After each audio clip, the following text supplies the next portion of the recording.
নমস্কার বন্ধুরা, আশা করি সবাই খুব ভালো আছেন। স্বাগত লিপিকথায়। আজ শোনাবো বিভূতিভূষণ মুখোপাধ্যায় রচিত গল্প গিন্নি। গল্প পাঠ ভালো লেগে থাকলে দয়া করে গল্পের শেষে একটি লাইক দিতে ভুলবেন না। আর যে সকল শ্রোতা বন্ধুরা এখনও চ্যানেলটিকে সাবস্ক্রাইব করেননি, গল্প পাঠ ভালো লেগে থাকলে দয়া করে চ্যানেলটি সাবস্ক্রাইব করে নেবেন। শুরু করছি গল্প গিন্নি।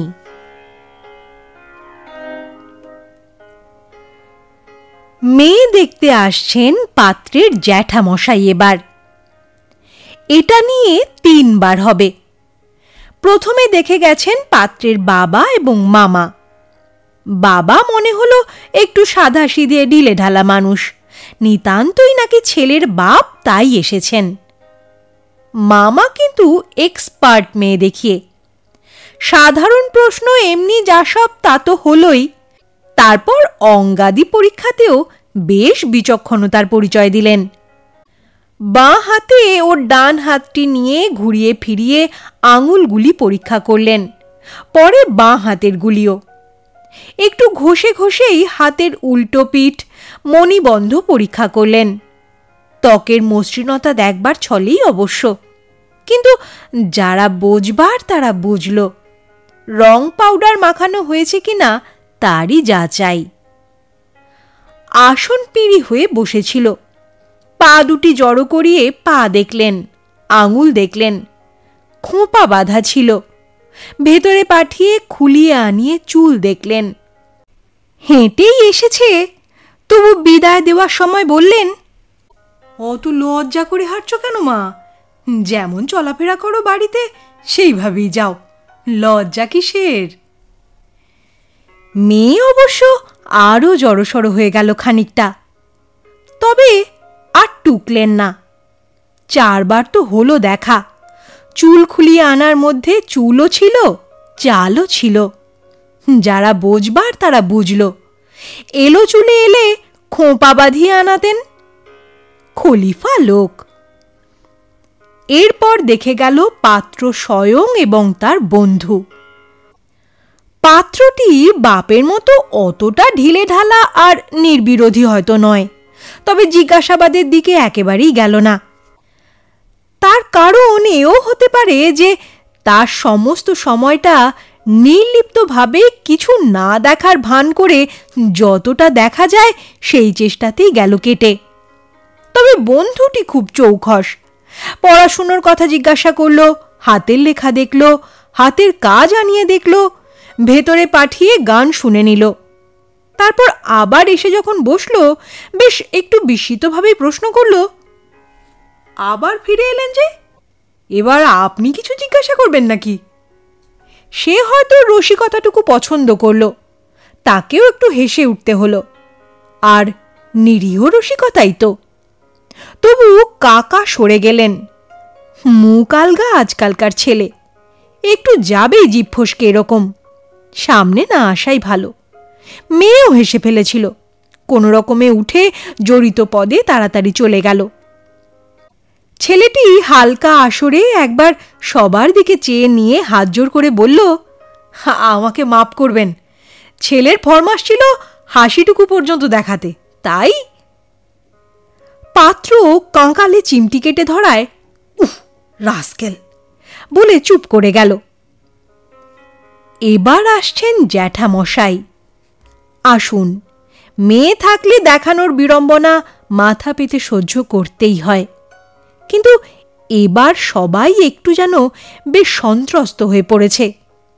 শোনা যাচ্ছে অত যে খুঁটিয়ে দেখা হলো 2 দফা, তার নাকি কোনো মূল্যই নেই। সব নির্ভর করছে জ্যাঠামশাই কি রায় দেন তার উপর। তিনি ছিলেন না, এসেছেন, এবার আসবেন। মেয়ে দেখার একটু বাড়াবাড়ি হয়ে যাচ্ছে। আজকালকার অভিভাবকেরা এতটা পছন্দ করেন না, কিন্তু এক্ষেত্রে একটু আলাদা ব্যাপার হয়েছে। ছেলেটি খুবই ভালো, পরীক্ষা দিয়ে এবার ডেপুটি হয়েছে। এদিকে অভিভাবকদের শুধু ভালো মেয়ে দরকার, যতটা সম্ভব সুন্দরী, তারপর যতটুকু সম্ভব শিক্ষিতা। অন্যদিকে একেবারেই লক্ষ্য নেই। সেটা যে নেই তা খুব জানা কথা বলেই কন্যার অভিভাবকেরা অগ্রসর হতে সাহসী হয়েছেন, এক শুধু মেয়ের জোরে। এমন কিছু দূরের ব্যাপার নয়, রিষড়া থেকে শ্রীরামপুর, তাও মাইল দুয়েকের মধ্যে দুপক্ষের বাড়ি। খোঁজ নেওয়া সহজ, পাওয়াও গেছে অনেকখানি। তার মধ্যে একটা পাকাপাকি রকমই জানা গেছে যে ওই যে অন্য কিছুর দিকে লক্ষ্য নেই, সেটা শুধু মুখের কথাই নয়, সত্যই দেখে শুনে গৃহস্থের বাড়ি থেকেই মেয়ে এনেছেন ওরা, যাদের এমনি এমনি ওদের বাড়ির ছেলের নাগাল পাওয়ার কথা নয়। সহ্য করতে হবে মেয়ে দেখার বাড়াবাড়ি। জ্যাঠামশাইয়ের পছন্দ হলেও নিশ্চয়ই এরপর মেয়েদের অভিযান। উপায় কি? কিন্তু খুঁটিয়ে দেখাশোনার পরও তিনি আসছেন কি করতে, সেইটাই আন্দাজ করতে না পেরে সবাই বেশ চিন্তিত হয়ে পড়েছে। ওদের দেখাশোনায় একটা যেন বেশ প্ল্যান আছে। দু ব্যাচ যেন দুরকম উদ্দেশ্য নিয়ে এসেছিল। ওরা যা জানতে চেয়েছিল এরা সেদিকটা বাদ দিয়ে গেছে, এরা যেদিকটা ধরেছে ওরা সেদিক দিয়েই যায়নি। কিন্তু আর বাকিটা কি আছে যে জ্যাঠামশাই ধরবেন? তার প্রশ্ন কি ধরনের হবে?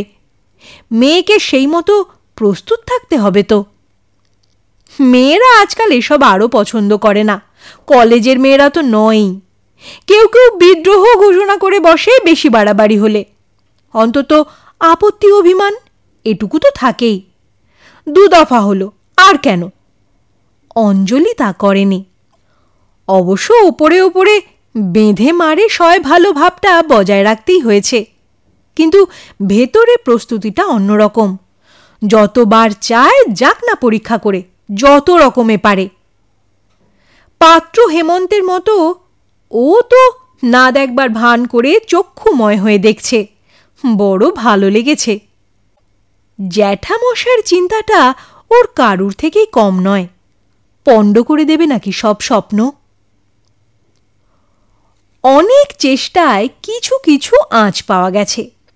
কথাটা যদি সত্য হয়, যেমন লঘু তেমনি নিরীহ, চিন্তার বিশেষ কিছু নেই। জ্যাঠামশাই হচ্ছেন পাঞ্জাব প্রবাসী সেকেলে বাঙালি। দেশ বিভাগের পর মিরাটে এসে থাকেন। তারপর চাকরি থেকে অবসর গ্রহণ করে এইমাত্র কিছুদিন হলো দেশে এসে বসেছেন। এসেই এই ফ্যাচাংটুকু তুলেছেন। তবে এমন বিশেষ কিছু নয়। জ্যাঠামশাই একটু ভোজন বিলাসী, অধিককার জলে এটা করেই দেয়। এসে একটু নিরাশ হয়েছেন। 3টি বউ এসেছে বাড়িতে, এমএ আছে, বিয়ে আছে, রূপসী তো বটেই, গানও জানে, সূচিশিল্প তো আছেই। কিন্তু অবসরভোগীর একটি মাত্র স্বাদ ছিল জীবনে, তার ভালো করে মিটল না। রাঁধুনে বউ এলো না একটিও, সবগুলি চলতি ভাষায় মা জননী একেবারে। তাই ওই শর্ত জুড়ে দিয়েছেন। এ আর এমন কি কঠিন শর্ত? গৃহস্থ বাড়ির মেয়ের পড়া বিবাহ না হওয়া পর্যন্ত। অঞ্জলির অবশ্য এবার বিয়ে দেওয়ার বছর, তবে ওকে রান্নাঘরের দিকেই ঠেলে দেওয়া হয়েছে। যতটা সম্ভব ওই দিকেই থাক আপাতত। বাইরে বাইরে মুখ ভার করতে হয় একটু, কিন্তু ভেতরে ভেতরে এর চেয়েও খাটাচ্ছে নিজেকে অঞ্জলি। আর সবার পক্ষে না হোক, ওর পক্ষে তো রীতিমতোই কঠিন। পাঞ্জাব ফেরা বাঙালি, সে শুক্তো শাকের ঘণ্টর জন্যই এসে বসেছে শ্রীরামপুরে। একখানি গুপ্ত খাতা আস্তে আস্তে বোঝাই হয়ে উঠছে। শুক্তো শাকের ঘণ্টের ফর্মুলা তো আছেই, তাছাড়া ডিমের কাশ্মীরি পরোটা, 4টি ডিম, 1 পোয়া গমের ময়দা, 1 পোয়া ছাতুর ছোলা, 1 পোয়া ঘি, 15টি ছোট এলাচ, 15টি কাবাব চিনি, ইত্যাদি ইত্যাদি।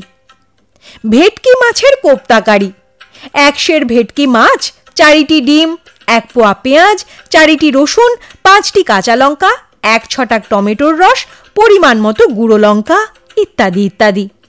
মোগলাই মোরগ মাসাল্লাম, অন্য পাখিরও হয়। একটি পাখির ওপরকার সব পরিষ্কার করে পেট চিরে ভেতরটাও পরিষ্কার করে নিয়ে উক্ত দ্রব্যগুলি পুড়ে দিয়ে আগাগোড়া সেলাই করে দিতে হবে। পরিমাণ মতো পেস্তা, বাদাম, কিশমিশ, পেঁয়াজ বাটা, রসুন বাটা, ইত্যাদি ইত্যাদি। দৈনিক, সাপ্তাহিক, মাসিক কাগজ থেকে সংগ্রহ হচ্ছে। কলেজে দুটি অন্তরঙ্গ সাথীও সাহায্য করছে। বিপদ তো সবার জীবনেই আসতে পারে। রন্ধনবিদ্যার পড়া তৈরি করতে খুব মেহনত হচ্ছে। পাশের পড়ার চেয়েও কিছু কম নয়। পরীক্ষার মুখে যে পাশের পড়া, পরীক্ষা তো এসেই গেল, সেদিন না এসে পড়েন জ্যাঠামশাই। এসে পড়লেন। 6 ফুট দীর্ঘ মানুষ, এতখানি ঘোরালো মুখ, ইয়া বুকের ছাতি, মোটা হাড় কাট, টকটকে রং, 60-62 বছর বয়স হবে। একটি কাঁচা চুল নেই মাথায়, তবু চোখ দুটো যেন জ্বলছে। সাজানো নকল দাঁত নয়, কষের দিকে থাক না থাক সামনের দুসারি ঝকঝক করছে। একটু এবড়ো খেবড়ো, কিন্তু মনে হয় বেশ শক্তই। একজোড়া বেশ পুষ্ট গোঁফ, মাথার চুলের মতোই সাদা ধবধবে। দেখলে গা ছমছম করে, অবশ্য যে উদ্দেশ্য নিয়ে এসেছেন সে কথা ভেবে। ওরা সব দুজন দুজন করে এসেছিল, জ্যাঠামশাই নামলেন একা। ওর যেন দোসর নেই কেউ সংসারে। নামলেনও যে ট্যাক্সিটা একবার খানিকটা বসে গিয়ে স্প্রিংয়ে লাফিয়ে উঠে 2-3 দুলে গেল, যেন বাঁচল। সবাই সসম্ভ্রমে নিয়ে গিয়ে বৈঠকখানায় বসালো। নিতান্ত স্বাভাবিক কৌতূহলে অঞ্জলি ওপর ঘরের জানালা থেকে উঁকি মেরে দেখল। তারপর দেরাজ থেকে খাতাটা বের করে ঝুঁকে পড়ল। শাক শুক্তো বা ছাপার কাগজের শৌখিন কিছু নয়, একেবারে কালিয়া কোরমা দোরমা কাবাবের পাতার উপর। পরীক্ষায় বসবার আগে ঝালিয়ে নিচ্ছে একবার। কি যে হবে! মানুষটি যেমন সুগুরু তেমনি ভেতরে সুগম্ভীর। প্রথম সাক্ষাতে 2-1টি কথাবার্তায় কণ্ঠস্বরের যা নমুনা পাওয়া গেল, তাতে আর কেউ কথা বাড়াবার সাহস করল না। সবাই তটস্থ হয়ে রইল। ঘরটা থমথম করতে লাগল। নিতান্ত যে কথা কন না এমন নয়। একবার বললেন, বড্ড গরম এখানে, অসহ্য। ঘরে সবাই বলে উঠল, আগে হ্যাঁ হ্যাঁ, কিন্তু তবু আমাদের অধিকার মতন নয়। সবাই বলল, তা কি হতে পারে? একটু চুপচাপের পর প্রশ্ন করলেন, দেরি আছে কি বেশি? প্রায় সকলেই ঘর খালি করে দেখতে ছুটল ভেতরে। বেরিয়ে এলো 3টি ছেলে। একজন বলল, দিদির বড্ড মাথা ধরেছে, দিদি বলছে। প্রশ্ন এলো, মাথা ব্যথা কেন?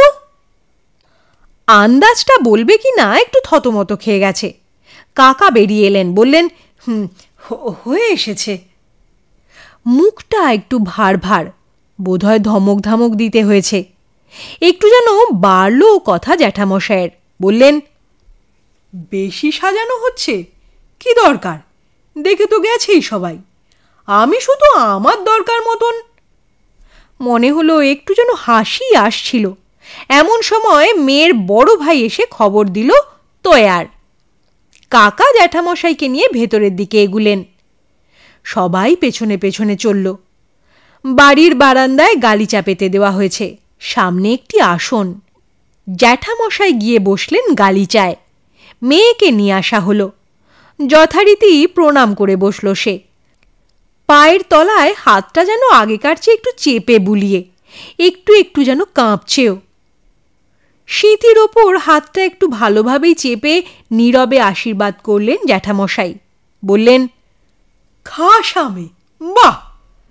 আচ্ছা বলো তো মা, নিম ঝোল আর মোচার ঘন্ট কি করে রাঁধবে? কি কি মশলা আর কি কি তার পরিমাণ? পরীক্ষার্থীদের ভাষায় একেবারে আনইম্পর্টেন্ট প্রশ্ন। বুকটা ধড়াস করে উঠল অঞ্জলির। নিম ঝোল তো ছোঁয়াও হয়নি। ঘন্ট সম্বন্ধে যাও শুনেছে তাও গেল গুলিয়ে। 2বার ঢোক গিলল, তারপর ঘাড়টা হেঁট করে বসে রইল। জ্যাঠামশাই বললেন, এই তো নয়, আমি বুড়ো মানুষ, কোথায় তাড়াতাড়ি ছুটে এলাম। সারা জীবনটা গোস্ত পরোটা খেয়ে পেটে চড়া পড়ে গেছে, এবার বাংলাদেশে গিয়ে মায়েদের হাতে। সবই কিম্ভূত কিমাকার হয়ে গেছে।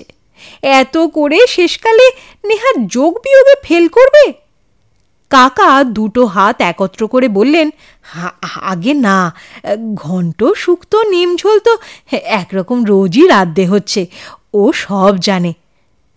বলো অঞ্জু, বলো, ভয় কিসের?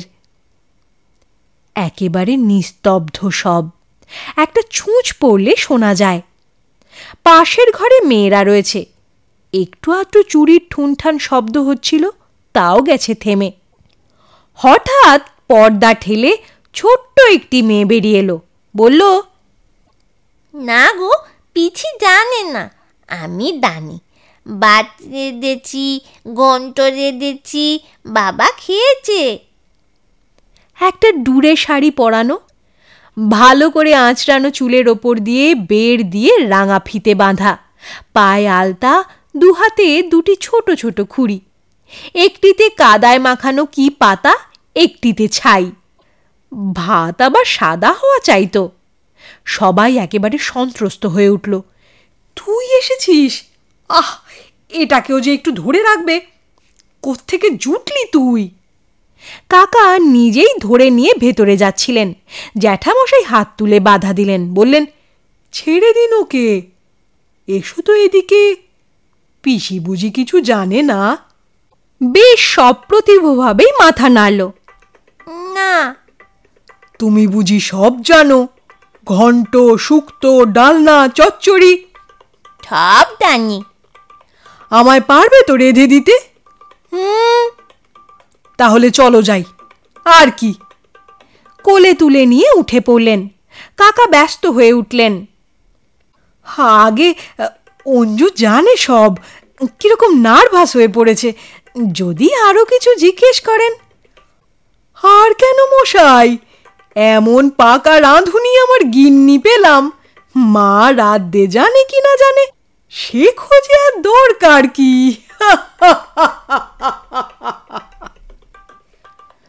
পাঞ্জাবি হাসি পড়ল ফেটে। গিন্নিকে বুকে নিয়ে বৈঠকখানার দিকে এগুলেন। শেষ হলো গল্প। গল্প পাঠ ভালো লেগে থাকলে দয়া করে চ্যানেলটি সাবস্ক্রাইব করে নেবেন, আর বেল বাটনটি প্রেস করলে আমার পরবর্তী গল্পের নোটিফিকেশন আপনারা পেয়ে যাবেন। সবাই খুব ভালো থাকবেন, সুস্থ থাকবেন। অনেক ধন্যবাদ।